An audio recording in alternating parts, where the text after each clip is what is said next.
বাংলাদেশের শ্রমবাজার উন্নত করার জন্য প্রত্যেক মালিকদের সম্মিলিতভাবে প্রচেষ্টা করা উচিত নতুন নতুন শ্রমবাজার খোলার জন্য। যেমন রাশিয়াতে আমাদের বড় একটা শ্রমবাজার, কিন্তু রাশিয়ার অনেক ভিসাও আসতেছে, কিন্তু রাশিয়ার ভিসার এই ম্যান পাওয়ারটা হচ্ছে না। কারণ হলো ইউক্রেন রাশিয়ার যে যুদ্ধ, এখানে হয়তো বাংলাদেশের মনে করতেছে যে রাশিয়া গেলে এখন হয়তো একটা সমস্যা হতে পারে, সে কারণে এই শ্রমবাজারটা থেমে আছে। এটা একটা সমাধান করা উচিত বলে আমি মনে করি।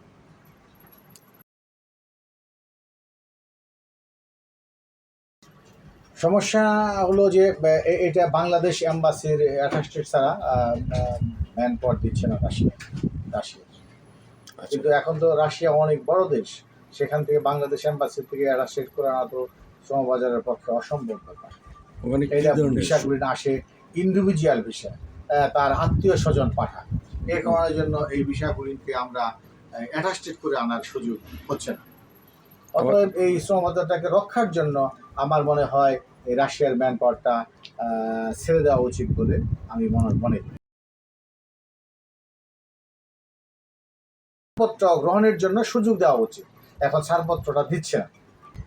এখনকার পরিস্থিতি, যদি এই সৌদি আরবে এখন এই অ্যাটাস্টেশন এগ্রিমেন্ট করতে যায়, সে একটা এক্সাম্পল, মনে করেন যে একটা ভিসা মক্কার থেকে ইস্যু হলো, হয়তো মক্কায় একটা কনসুলার আছে, দেখা যাচ্ছে যে তায়েব থেকে হলো, মানে আরও অন্য প্রদেশ থেকে হলো, এক প্রদেশ থেকে আরও প্রদেশের দূরত্ব 1200 মাইল 700 মাইল।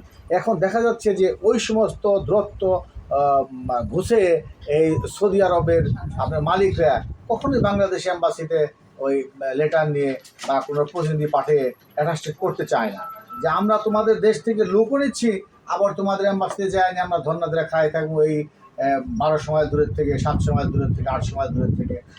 আমরা তো কোনো অবৈধ ভিসা দিচ্ছি না, আমরা বৈধ ভিসা দিচ্ছি। কাজে আমরা আমাদের দূতাবাস তোমাদেরকে পাসপোর্টের ভিসা প্রদান করতেছে, তোমাদের এখান থেকে তাহলে আসার সমস্যা কোথায়? মানে এটা তোমাদের আভ্যন্তরীণ ব্যাপার, এই আভ্যন্তরীণ ব্যাপারগুলিকে তোমরা ঘুষাও, আমাদের দেশের আনতে আমাদের কোনো সমস্যা নেই। অ্যাটাস্টেডের ব্যাপার হলো বাংলাদেশ সরকার তোমাদেরকে বলতেছে, এটা আমরা তো বলি না যে তোমরা অ্যাটাস্টেড করে দাও, আমরা তো চাই না, আমরা তো তোমাদেরকে ভিসা দিয়ে দিচ্ছি। আমাদের যদি কোনো সমস্যা আমরা না মনে করি, তোমরা সমস্যা কেন মনে করো? সেই ক্ষেত্রে এখন বিএমইডি থেকে ছাড়পত্র বাংলাদেশ এম্বাসিরা শেষ হচ্ছে না।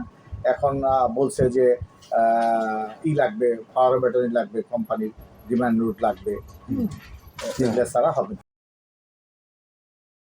না। এটা তেমন কোনো কার্যকলাপ দেখতে পাচ্ছি না। কর্মীদের উপরে অনেক প্রেশার পড়বে, বাংলাদেশ ক্ষতিগ্রস্ত হবে, এদেশ থেকে রেমিটেন্স আসা বন্ধ হয়ে যাবে, শ্রমবাজার ক্ষতিগ্রস্ত হবে। সৌদি আরবে আমাদের বড় একটা শ্রমবাজার, এই শ্রমবাজার নষ্ট হওয়ার সম্ভাবনা আছে। আমাদের করণীয় হলো নন অ্যাটাস্টেড ভিসায়, নন অ্যাটাস্টেড ভিসায় ছাড়পত্র দেওয়া উচিত। এ যাবৎ কাল পর্যন্ত নন অ্যাটাস্টেড ভিসায় তো ছাড়পত্র হয়েছে, কোনো অসুবিধাও হয় না।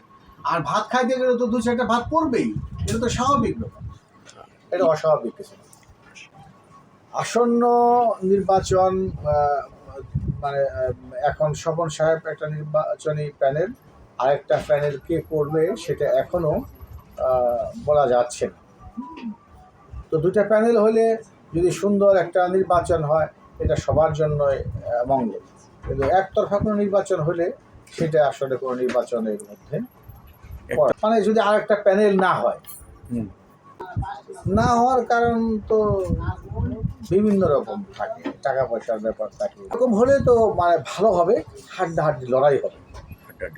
হাড্ডাহাড্ডি লড়াইয়ের মধ্যেই একটা কিছু জয় করে আসা মধ্যে কৃতিত্ব আছে। ইউরোপের বাজারের যথেষ্ট ভালো অবস্থা।